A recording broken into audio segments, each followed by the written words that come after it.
Viswanathan Anand is well known for his brilliant knight play.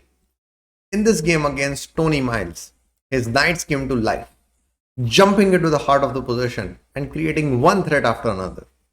Let's see how Anand's fighting knights completely took over the board.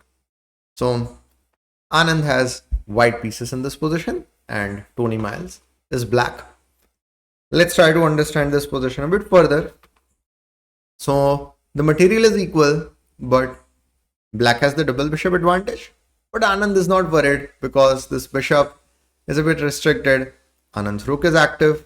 Also, there is this queenside pawn majority of 3 versus 2 that he can try to make use of.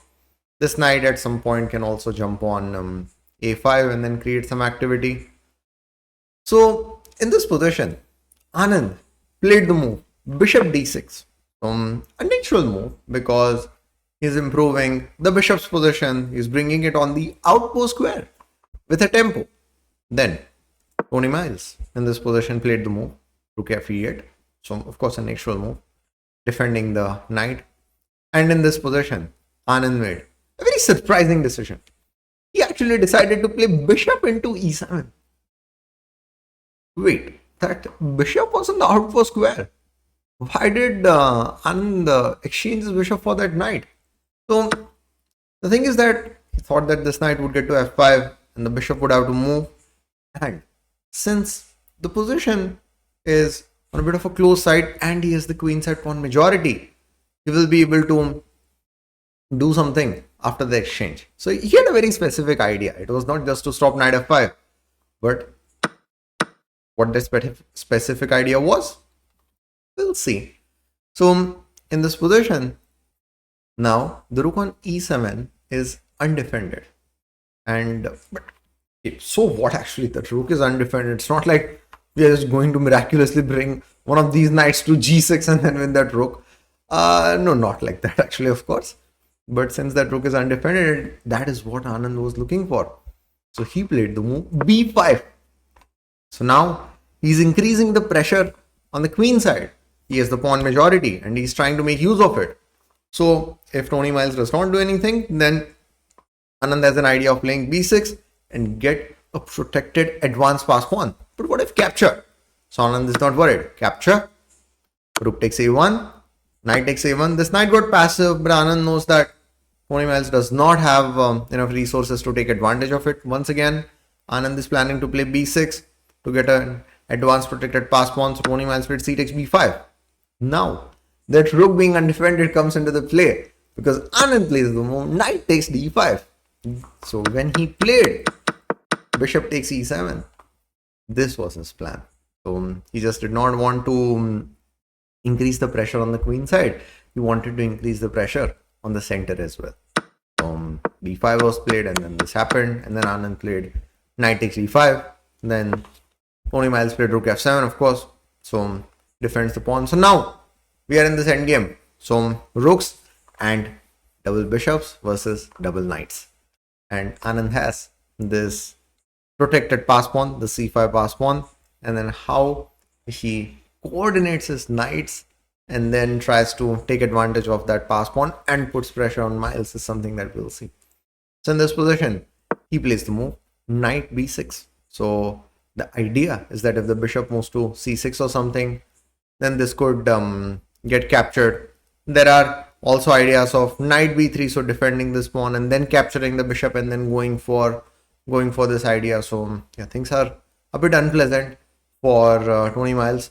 So he tries to complicate the matters. He plays the move e5. So he's like, all right, we can capture this, but then this pawn won't be a protected pass pawn. So Anand was like, no, for me, my pass pawns are extremely important, and for that reason, he actually plays the move d5. So he's not going after the pawn, but he's creating another pass pawn. Now he has connected pass pawns. So then Tony Miles plays the move bishop f5. By the way, it's very important to be careful about these bishops because, say for example, if the rooks get active, then suddenly these bishops and the rook can create some activity against the king.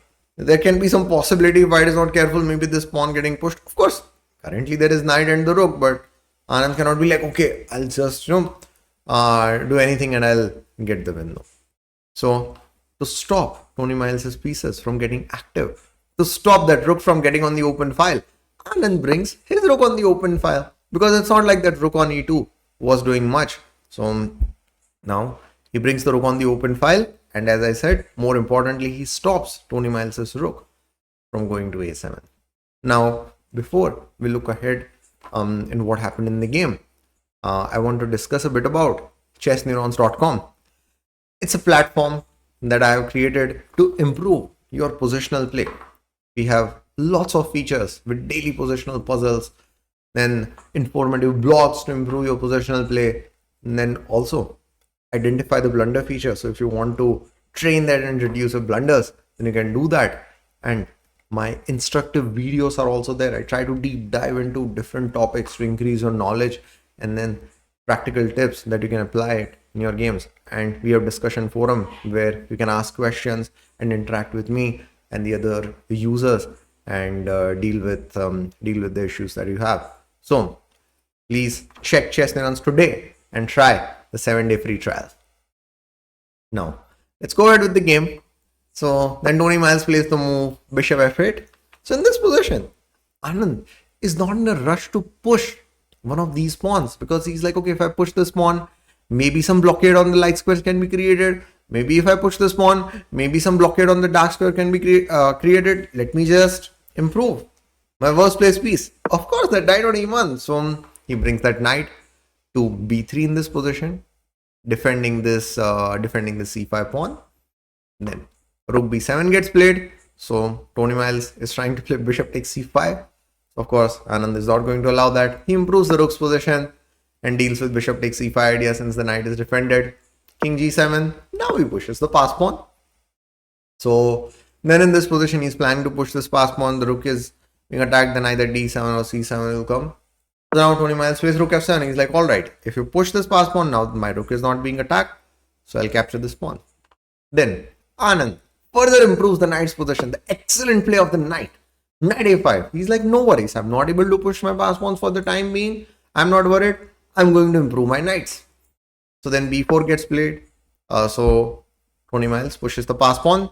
So then in this position, Anand plays the move knight bc4. So knight a5 is stopping this pass pawn from getting pushed. And with knight bc4, he defends this pawn. So the point is so that he can play c6, because the bishop would not be able to capture this pawn. And black played the move bishop d3 in this position. The idea is that if c6 is played, then there would be this type of idea because this rook is being attacked. So Anand is like, I'm not in a rush. I'll just play rook b6. So now I'm threatening c6 and I'm also putting pressure on this pawn. So then in this position, Tony Miles played the move rook a7. So finally, because of this, and by the way, one really important thing, this knight is also restricting the rook's activity. So he's not able to do much and then target the king. Because just giving an example, what could be the potential threat? So let's say if rook a1 check happens, king h2. So, and if this bishop is able to get active, say bishop h6. This is showing you the potential danger. Some of you would be thinking that anything we do will win. So, and then say this pawn gets pushed, then bishop f4 check, g3. Then there can be this bishop e4 idea, and suddenly there can be some mate threats. So if I have to just let me just explain. So say for example, let me just make some random move. Let's say this rook, for example, b8 is played.